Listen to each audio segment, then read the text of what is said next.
Guys, let's talk about church women. Church women are sleeping with their pastors. That has been proven. Khona ivideo ade circulator lapha. Emva kwesonto, the house of God. Just imagine. Kwenza sex babhebhana emva kwesonto. Indawo kuthiwa kumele kube indawo engcwele. Just imagine. Why abantu they are slaves of Christian or what their pastors babona abopastor abo njengoba uNkulunkulu. Khona ama-pastor these days bathi bona bawuNkulunkulu uqobo. They are gods. Sebafuna ukuworshipiwa. Yazi amagogo benu nomama benu badonate imali eyishisiwe emasontweni kodwa banayo imali empuphu. Just imagine ubona ugogo wakho lapha adonate nge-500 lapha. Imali eshebo. Aninamali eshebo ufuna ukuthola ama-blessings kumuntu onormal njengaye. Upastor akanawo ama-powers. Abo-pastor abantu abama-motivational speakers. Abantu who bring motivation. And labantu abahamba i-church is people abane-low self-esteem.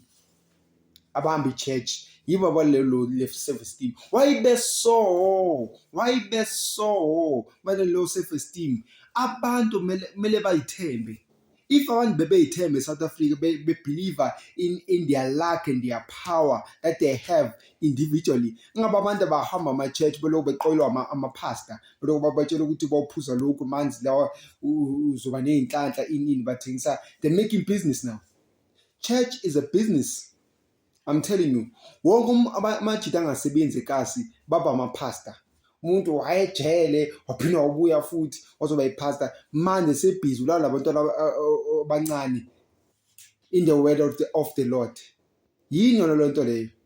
Suthi uNkulunkulu uvuma kanjani uNkulunkulu lento ukuthi yenzeke emhlabeni kubantu bakhe ukuthi abadala abagugile bazolala abantwana besikole just because bathi bona babathandazela ukuthi baphosa esikoleni. Yini lo yonto? Why beso? Why are they like this, man?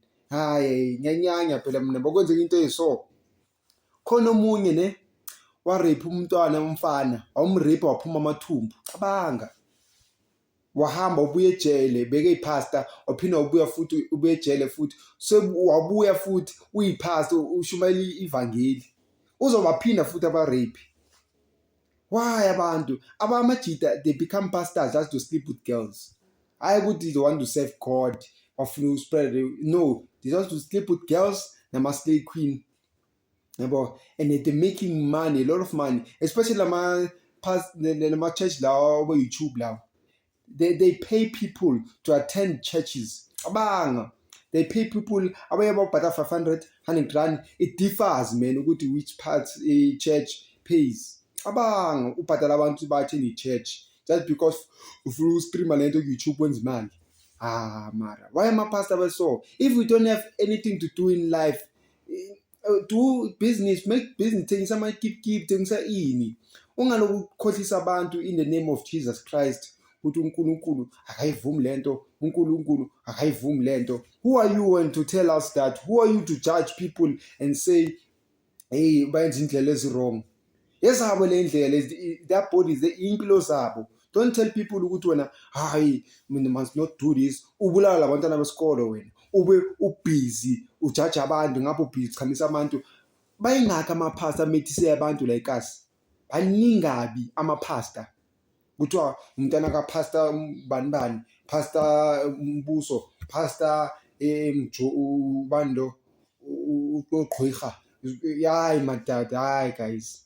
And banganikeli uzipastor ethi so xa unganikeli esontweni sozula ubona izulu. Ipastor enjani leyo? Umuntu banganikeli bakubhiya bawo. Sebakuhlinela manje esontweni manje.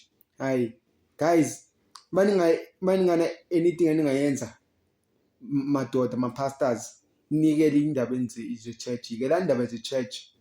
Nikele umuntu wanibhorekile nenza ama-church. Ikelanje umuntu wanibhorekile nenza ama-church guys. That's my final word. Ngiyivala manje le video. Ngiyangikwatisa le ndaba le. Kuba nilala abantwana besikole, le ntwana besikole lana. Elala abantwana besikole bavuma ukuthi banimithise. Hayi ngeke madoda, hayi. Sis.